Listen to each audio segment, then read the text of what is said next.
continue to be amazed at how free I feel to choose my responses to the situations that are happening to me on a day-to-day basis now. Um, Staff situations, client things that don't go well, economic things that don't go well, or things that go really well. Hey, everybody, welcome to View from the Top podcast, where we help business owners and entrepreneurs get through the valleys, up the mountain to get their own view from the top. We're glad that you are listening in today. I got Big A in the house. Come on, Wally. How's it going, buddy? It's going great, man. Man, what a great time we had this past week. We got together, the team. We had our Yeah, huddle. yeah. We had a rally. You got to get these acronyms It was right, a man. rally. I get those confused. You got all I these know. names for everything. And I so know. our Systems and team, processes, our team live is called what again? Tell me. So our So it's quarterly offsites are okay. called Leadership Lives. Leadership Live, but you call it like a huddle or a rally or something. So there's one-on-ones, Okay. which are All we do right. those, right? Just every Okay. week or biweekly, do Yeah. individually one-on-one. And Okay. then we have team huddles, which are the smaller teams. Okay. And then the rallies, which is Okay. everybody comes Okay. together All for a right. rally. And then we have the leadership lives, Oh, which are Leadership Live. That's the only one I needed to know about right now. Those other ones, I guess I could have left off. But Kevin is such a system and process guy, and words matter, and he's got these names for everything, and he's educating me. I'm learning. It's taking me years to learn. But man, what a great Leadership Live we had. I mean, it was really, really good. So, what was the most beneficial thing for you and us meeting together? yeah. So the last couple leadership lives, so it's our quarterly offsites, except we're not really off site. We're on site because we're always off site. It's kind of an interesting dynamic Right, with remote right. workers, right? But I think we all came to this leadership live feeling not behind, right? Yeah. We That talked was a about good that, right? feeling. Like, That was a good yeah, all of feeling too. us. It was the first time in 2 years that we came to leadership live. And we're like, man, like I feel good about. We have a lot to accomplish, and Yeah. we have plans and visions and all Well, I know that. you're not fishing for this, but you are a big instrumental part in us not feeling that way. I know Brooke was commenting on it as well. It's like you've really helped us dial in some of these processes and keeping us on track and not allowing me to go off on a tangent because I can do that. I can chase rabbits, and you've kind of reined us in a little bit. So I want to give kudos to you. I mean, you're a real big reason that we didn't feel so stressed coming into this leadership life. But I'm pumped right now because we've got almost all of 2023 planned, and I am fired up because Yeah, of it. it's pretty awesome, man. We did this. I appreciate those kind words. We also did something for quarterly offsite that I encourage other people to do as well. I think depending on your culture, and your business, and obviously, right, you want to be mindful of that, but especially in smaller groups of leadership teams, we did this thing the last, I think, 3 quarterly offsites now. The leadership lives, we do an open mic. So basically, give each Yeah. of us 15 to 20 minutes to talk about anything we want to talk. We just monologue. And it is really fun to kind of just talk about the things that you want to say and the things that maybe you've that kind of been hidden in the back corners of your mind, and just gives you an opportunity, especially for some of those people that you don't have a problem at all getting on stage, if you will, in terms of speaking your mind. But a lot of people, right, especially administrative or operational type folks, a lot of times they don't really have that opportunity. And so being able to do that in an environment that is encouraging and collaborative and supportive, even to talk about topics that aren't Business. super what's the word I'm looking for, like maybe you don't want to talk about them, but being able to get them out there just creates so Right. many awesome conversations the rest of the time that we were together. So I've really, really enjoyed that. It also reins in people like me that want the mic all the time. Right. Well, that Kevin's was like, the it's not original your plan. time. That was the reason. That was the whole reason you started this. It's like, you even said in our meeting, you said the first leadership live we came to, you talked the whole time. And I was like, well, I had a lot to say, but he has reined me in. He's like, no, you're going to get your time. Hey, let's get on with it. Brian Miniger Yeah. with Bear Creek Enterprises was our guest. And I'm just telling you, you're in for a treat. This guy brought it today, didn't he? Yeah. I tell you, he's got, we have a lot in common. We've had our wives in our business, and his Victoria still is in his, and they're doing a great job at it and raising daughters and getting married early. They got married at 20. We got married at 20.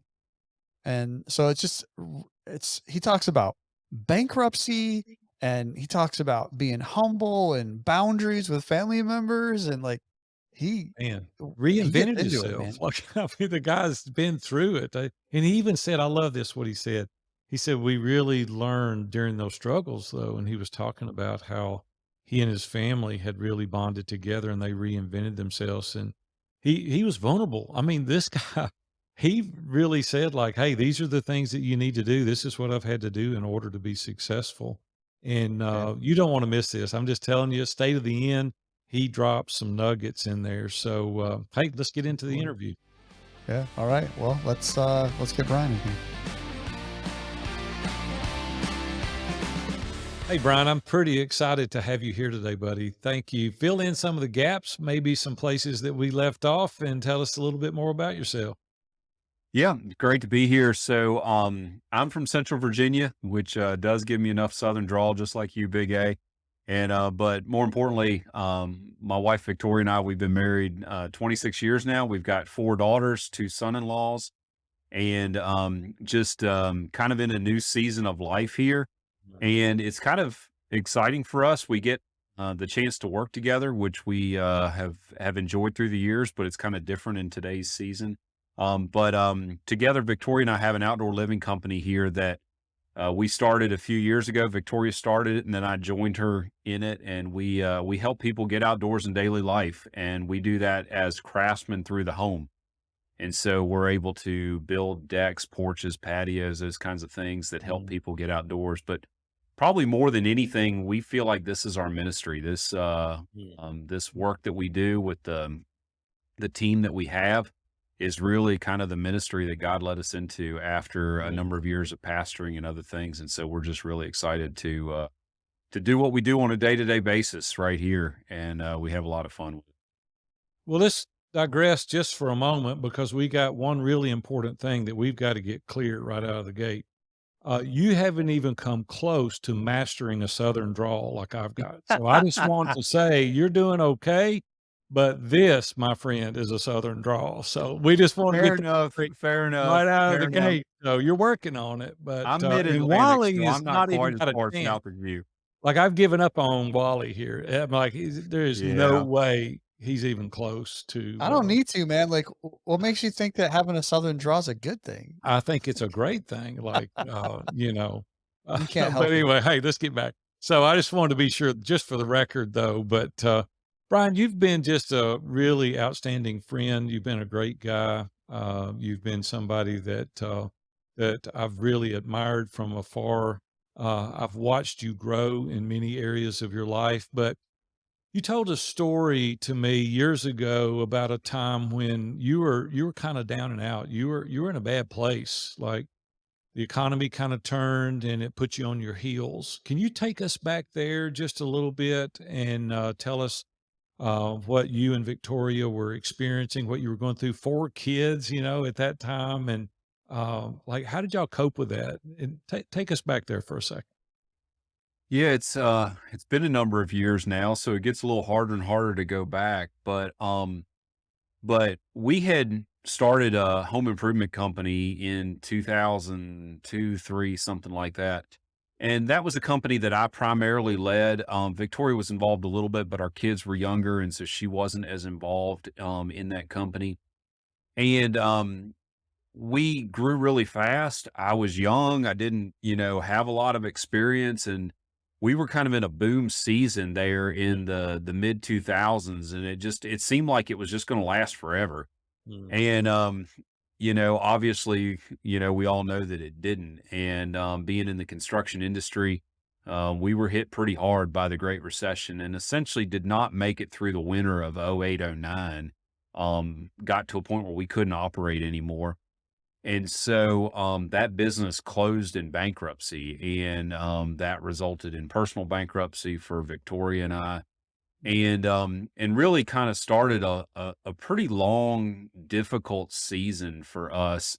Um, Not just financially, but even for me, just career wise, work wise, those kinds of things. And so some ways I look at it and say it was kind of like a 7 year black hole um, of just trying to kind of find my way.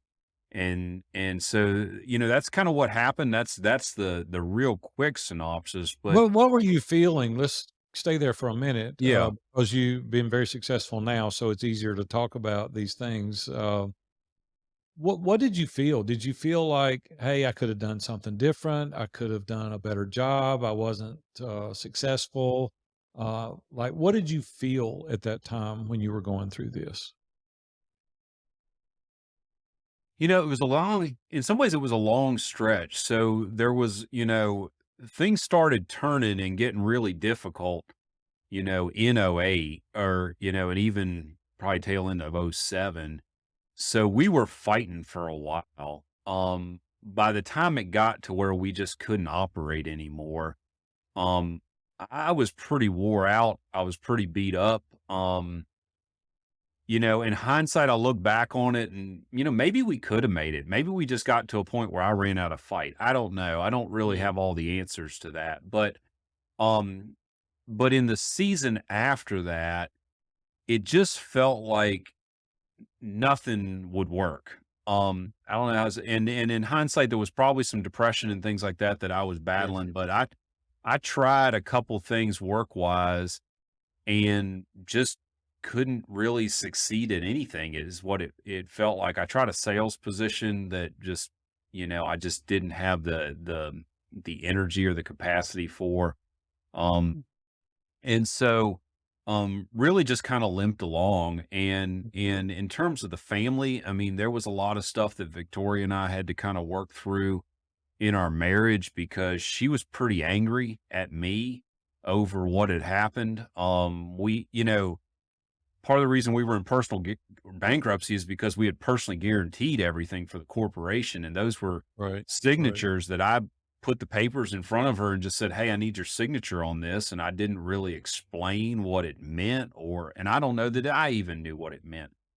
We're in the construction industry. Vendors don't give you materials unless you sign personal guarantees and things like that. And so there was a lot of dark stuff for us as a family, a lot of uncertainty as to how we were going to pay the bills. I think Part of what to go happened. back on something that Yep. you said, not to interrupt you, but for a second, I don't want people to miss this. You said at the time it felt like it was going to keep going forever. Do you think that disallowed you from paying attention, maybe for the small business owners that are out there today? And we've gone through some really good times in the past few years.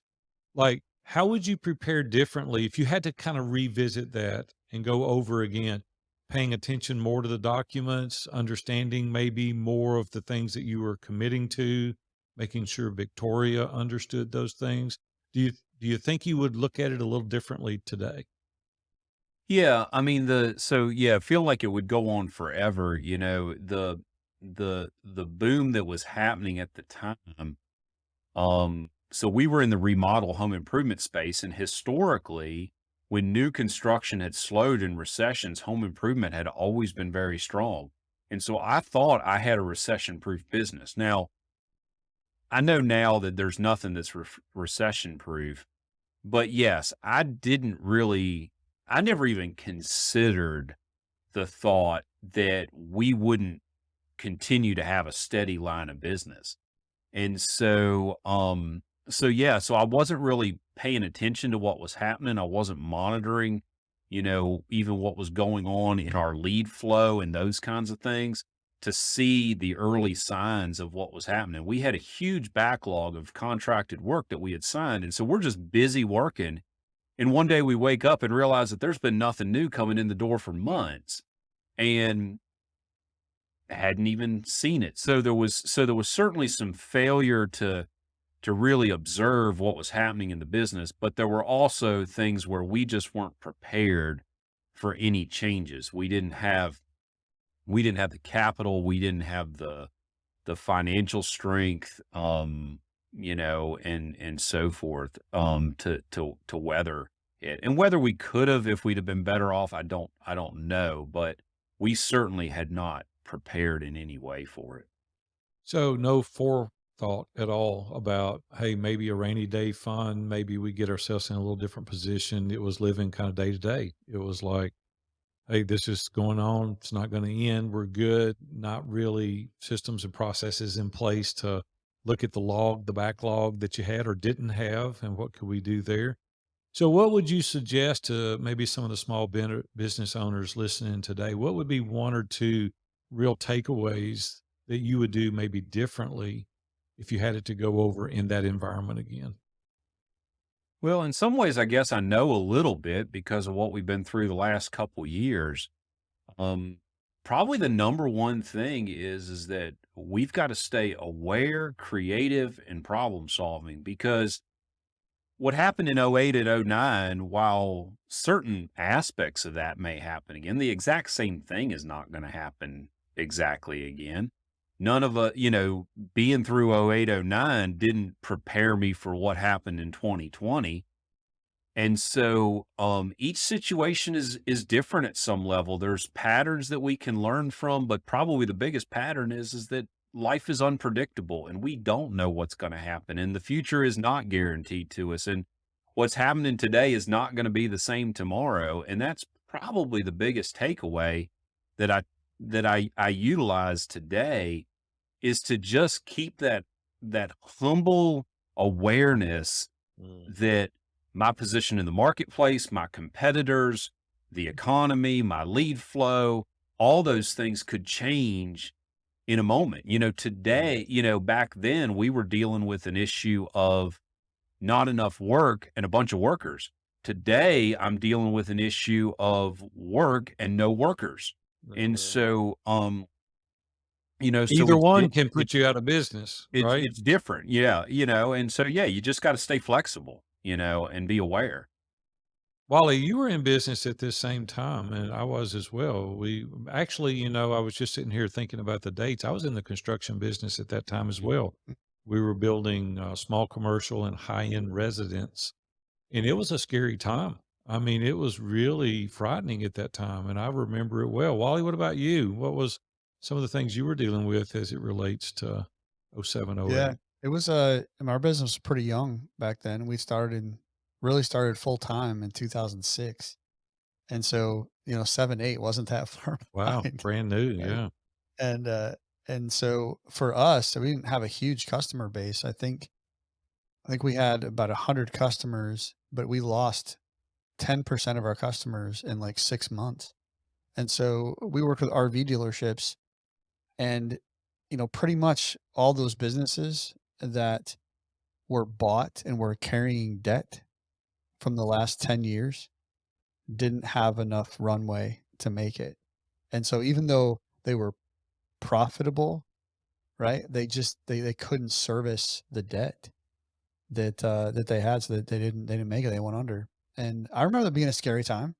Mhm. It's like, wow, 10% doesn't seem like a lot, but when your number's not very big, ten And percent when is, you're 3 years old, right? yeah, you're not very old, right? But we didn't have some of the same challenges that Brian did, just because we were in a different industry, different segment, verticals and things. But it was still a scary time for sure. Ryan, let's fast forward a little bit. So the gloomy days are over, right? And you reinvent yourself and y'all start Bear Creek Enterprises. I think around 2016, I know that Victoria. Well, by the way, you presented this, and I'm curious to how this started. Like, do you say yes, ma'am to her and things like that? Because you report to her, I think. Isn't she the original founder of the company? So I'd be she is interested. the owner and the founder, I and know. How does that work out for you? well, it works out actually. We didn't plan it this way. So full disclosure, I'll give you the business plan we started this company with. Is I was working for a commercial construction firm, and Victoria was a contract bookkeeper with a couple clients. And she's like, I've been doing this for years. I just don't want to do this anymore. And I was like, we need construction cleaning crews to clean these restaurants when we get done. And we can't find anybody. And I know what we're paying. And I told her, I said, you could clean 2 restaurants a month and make what you're making now, and you could do whatever you wanted to with the rest of the time. And she's like, that sounds like a great idea. I think I can clean. And that was our business plan. This thing was a side hustle. Um, and we named it Bear Creek because we love the outdoors, and and the weekend that we were planning the final steps of launching this, we had a bear encounter while we were out on a mountain bike ride. And it now fits us perfectly. But yeah, we were a construction cleaning side hustle for about 7 months until my job got unstable, and we were like, okay, we need a plan B for my job. And I still had my licensure certifications and so forth from back in our previous company. And so we decided to go get a contractor's license for the company. And then within probably another month or two, it became obvious that I needed to jump over. And so we started doing some construction just to pay our personal bills and so forth. So anyway, but yes, because of that, she owns the company. That's the way it's been from day one. And I think God had his hand in that. I don't struggle with that. I think it's probably good. It just reminds me of my role as a steward, just like my role with this business with God. Ultimately, this is God's business. It's not Victoria's. It's not mine. This is his business, and I'm his steward, functioning as a CEO at this point in time. And so, Mm. but it has, as the construction side of this company has kind of overtaken. We don't do any cleaning anymore.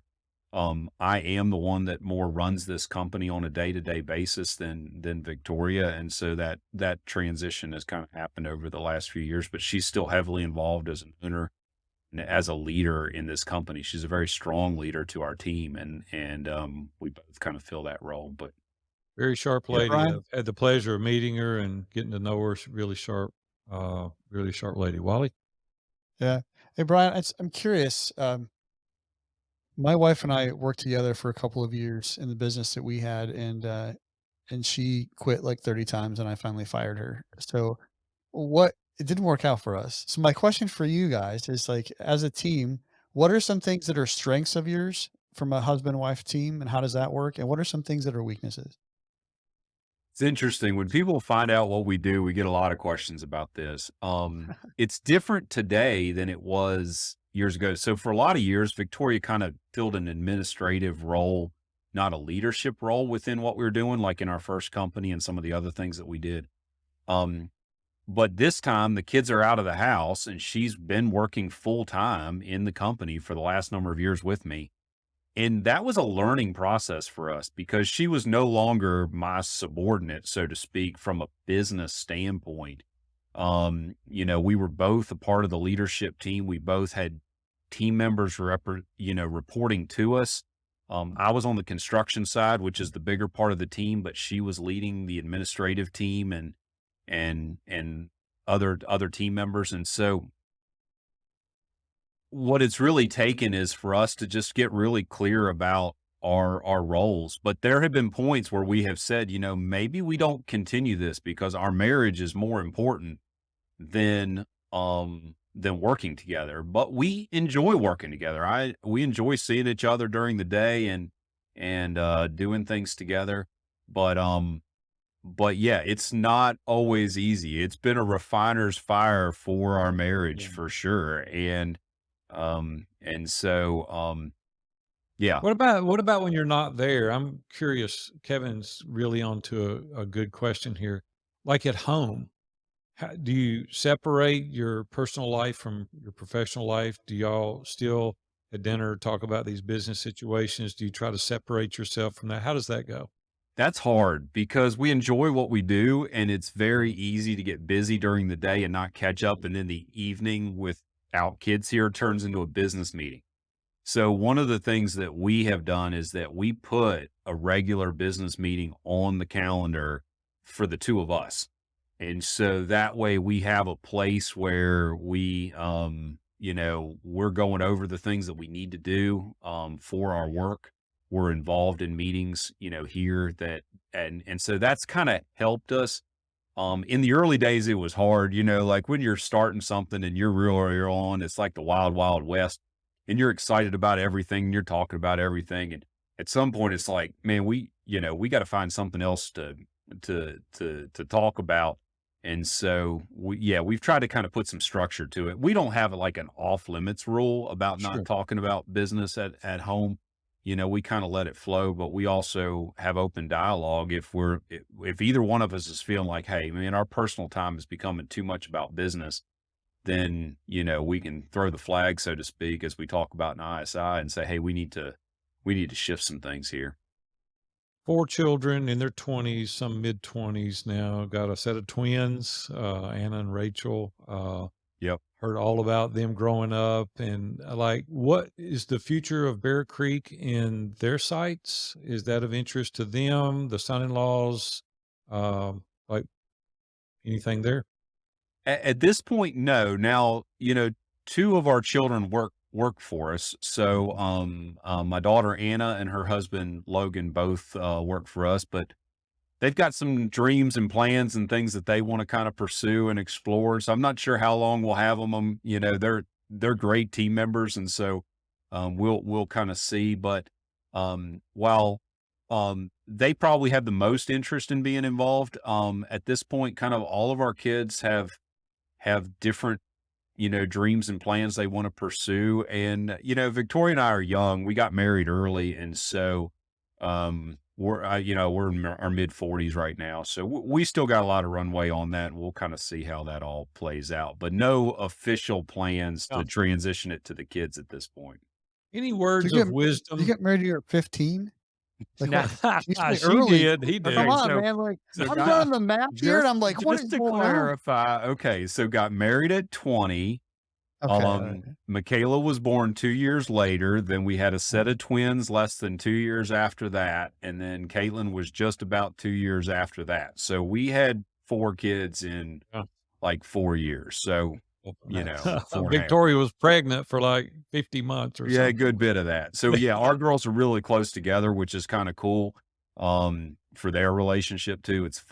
It's fun to watch. We had the twins' birthday is today, actually, and so we had them over with we didn't get everybody together, but we had some over Those girls. yesterday celebrating, so it was fun. Well, tell them Alright, thank so I you. have a quick question here about you becoming empty nesters really at such a young age, right? Do you have one in college still? 2 in college still? So yeah, one of the twins is a senior at VMI, Virginia Military, this year, and then our youngest is a sophomore. So Nice. so So they're two in close. school, yeah. Yeah, they're pretty much out, right? Yeah. So just give me one thing. What has been of each side of the coin here? What's been a challenge and what's been like a yoo-hoo moment for you guys like in this new season of life? I mean, the freedom and flexibility for life is fun. I mean, Mm. the fact that Victoria and I've been able to work together for the last few years because of the transition of life, because she's had more time capacity. Um, we've had some time for hobbies that we haven't had in the past. So I've gotten into endurance trail running, which is a whole nother discussion. But the time that I have to just go spend in the woods and have that personal time, I didn't have when the kids were at You home. just So did a 100-mile race. I mean, that's I not did, something you can I just did. slough Yeah, off, right? Congratulations, man. yeah, That's and that took awesome. 12 to 14 hours a week of training for months to get ready for. So I could not Yeah. have done that probably when the kids were at home. I wouldn't have wanted to.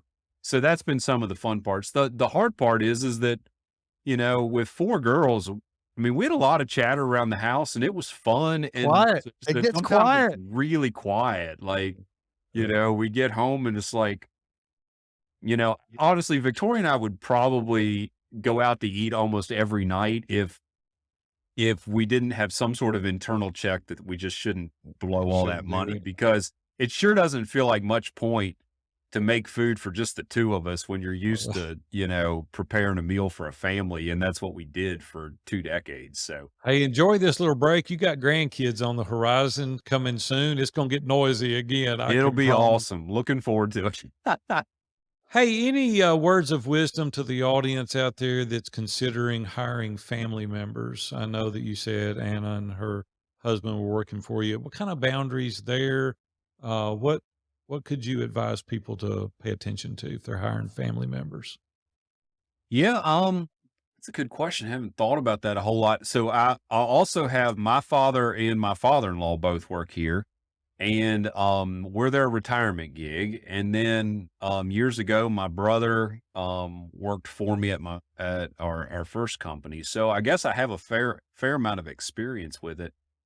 Um, the thing I guess I would say is look at the relationship before you get into employment, and if the relation if you're comfortable with where your relationship is at, you know, then, consider it. If you feel like there's already some tension or struggle in the relationship, then working together is only gonna make it worse.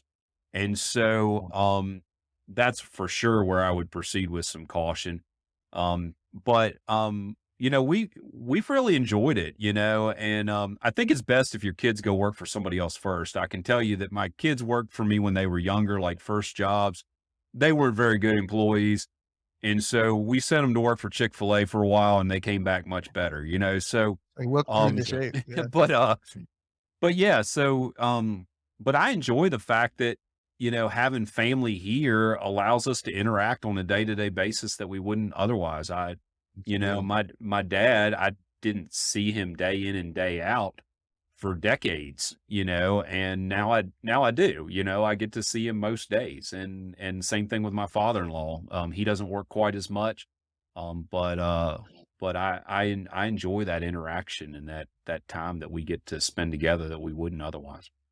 Brian, don't feel any pressure, but you've got the whole family tree dependent on the success at Bear Creek. So don't, you got to make this one ultra successful as we go through any recession or any downside, right? The whole economy in Virginia is counting on it. So, Well, hey, both my fathers are working because they want something to do, so they're not you go. quite as contingent on the paycheck as much as they probably like it a little bit, but yeah, they're both Hey, I want to working and switch doing gears. something I good. want to talk about something that's really kind of a buzzword right now. Is sabbatical. And I know I took one about a year ago, and then right on the heels of that, you took a sabbatical. Uh, why did you take a sabbatical, and what did you learn as a result of doing it? So, why I took a sabbatical, is maybe a little different than why I think people should, but, um, I hadn't done a very good job, I think, of just staying aware of some of the internal things that were going on in me, and that had taken its toll over the years. I had some patterns in my work relationship internally to my work that really ground me down, so to speak. And early this year, I started, just in a goal of being the best I could be and working at all aspects of my health. I started working with a counselor for the first time in my life, and some things kind of came out fairly quick. And then some of that started kind of like, I don't know how else to describe it, unwinding, but I found myself at a place where I was rapidly struggling to function. And so, Victoria knows me very well, and she quickly identified like, "Hey, you need to take a break, and we can handle this." And so we came together fairly quickly, um, and so that was so there was not a long lead up to it for me, and I took a 3 month, of which for about a month and a half of that, I actually traveled and was gone. I took some serious solitude time, which I just have never done in my life. So it's a real Um, personal reflection time. yeah, I mean, I lived out of my car for weeks and just spent some time camping Yeah. where my phone didn't work and so forth. So, I um, wanna go there. Where's that at? Where your phone doesn't work, no cell service. That would be a good place. yeah, yeah. So it's just meditation, prayer. I know you're a strong man of faith, and God's been an integral part of your life for decades now. And so you really sought His guidance and wisdom. I know you and I talked about that personally, but I really admire that. And you mentioned also, hopefully everyone picked up, you saw a counselor, and there's nothing wrong with that. That's a good thing, right? We go to professionals to really help us uncover things in our life. So my admiration for you just went up even more if that was possible. But you were seeking out every possible way to get better. So solace, solitude, right? Listening to the Lord, praying, meditating, personal assessment. Uh, so let's fast forward to the end of that. Like, what did you discover, and how have you implemented some of these new strategies? It's kind of hard to maybe go back and even try to put words to what God did during that time. Like, man, when the Spirit works, God God does stuff that sometimes it's really hard to describe. Um, but I had some wounds that really put me in a place of relating to my work, of basically trying to prove something to cover my inadequacies. And it resulted in a lot of day to day things that were very, I would say, almost autopilot, reactionary, out of control type responses. And I had learned to kind of manage them through the years, I would say, so that to kind of be socially acceptable, but I still had a hard time making conscious choice sometimes when things didn't go my way or things didn't go well. It was a And mask. You were just masking the problem, right? You were putting a Band-Aid on a cancer, and you weren't dealing with the situation. correct. And I was also making decisions um about business and so forth, I think to prove my success. I think I was much more concerned about external success than internal, both personally and at the company. And but sitting here today, I shared this with a number of people in the last week or two here, but I continue to be amazed at how free I feel to choose my responses to the situations that are happening to me on a day-to-day basis now. Um, Staff situations, client things that don't go well, economic things that don't go well, or things that go really well.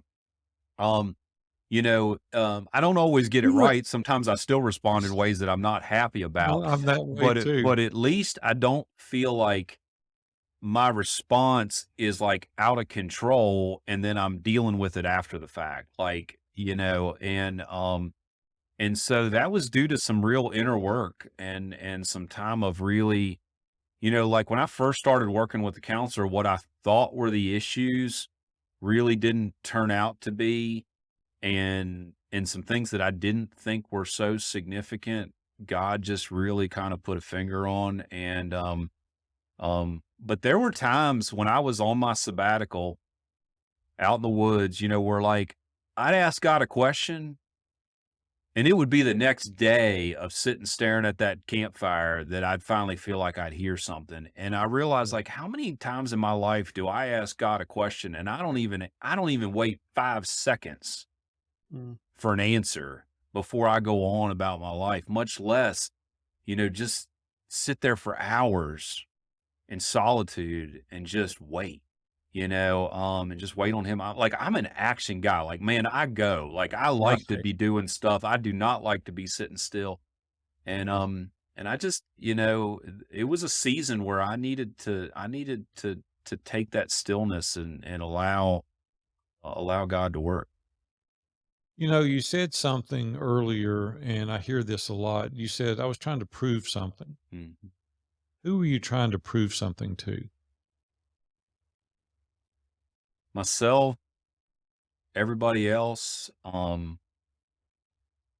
give maybe a little bit of backstory, um, Ken Davis, spoke to us at our ISI event, and he talked about the consequences of bullying, and to the point where he just even as a very successful person, he just felt like he was still inside this bullied kid trying to prove that he wasn't. And I had gone through a similar situation when I was young, and then I had switched schools after this.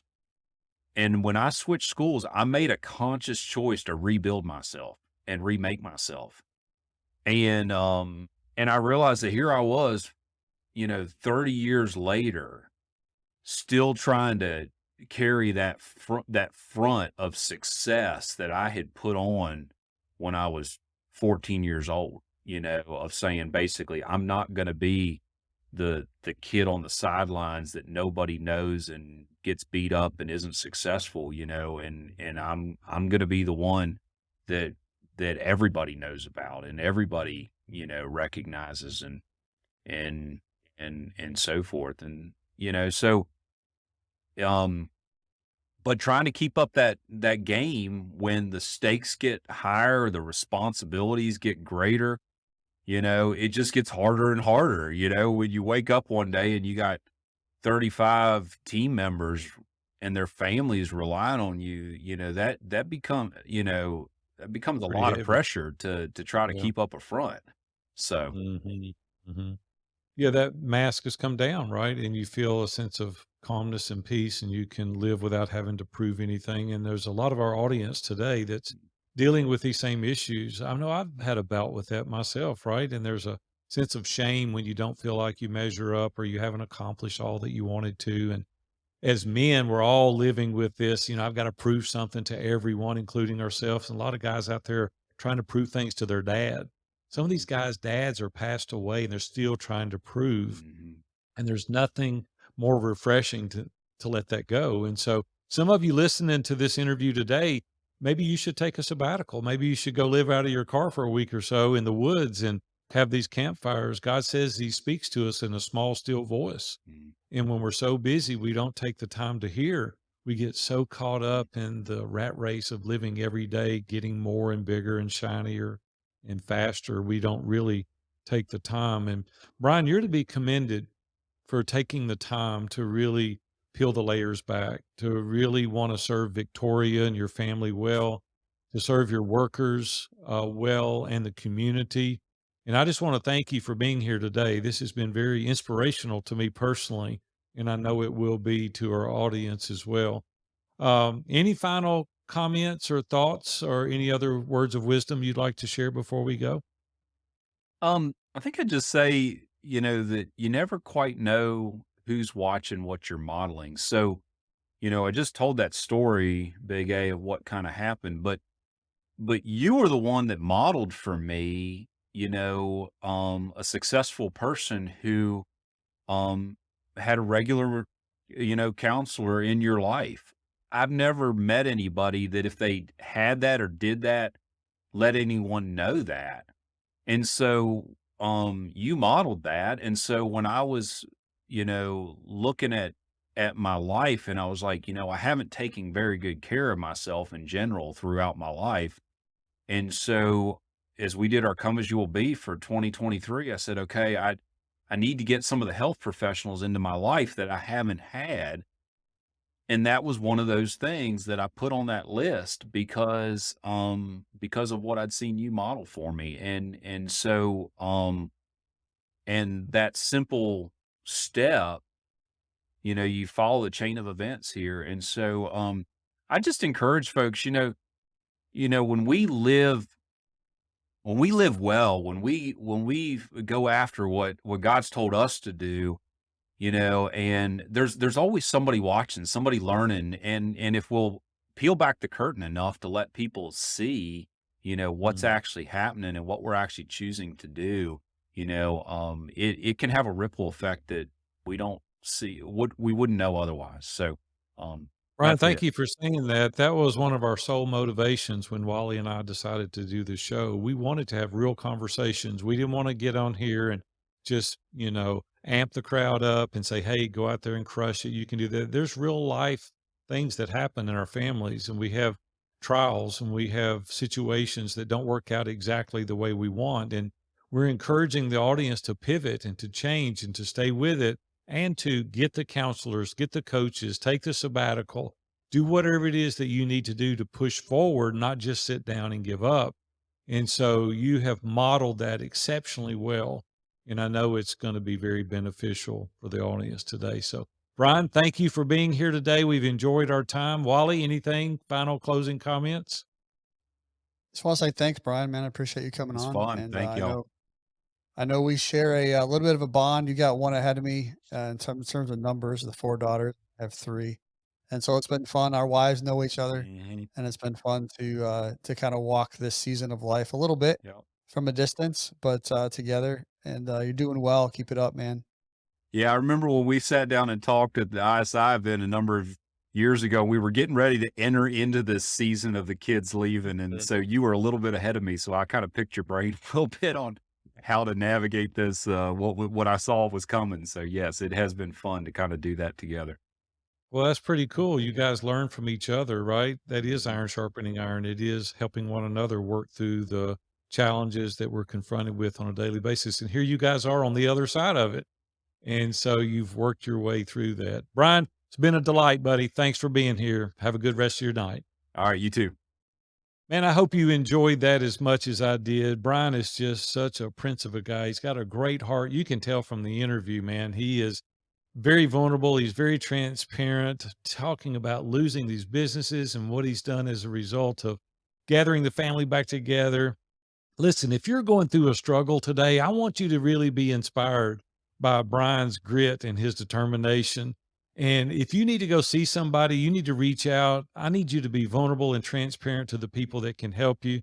So surround yourself now with these trusted advisors, like he's talking about, counselors, coaches, whatever you need to get yourself back up and going. So take these bits of nuggets that he shared with us today and go out and build your own view from the top. If you're interested in learning more about who we are, you can track us down at viewfromthetop.com. You can email us at pod, that's P-O-D, at viewfromthetop.com. Don't forget to hit that subscribe button and be in the know for the next episodes coming out next week. And we'll see y'all then.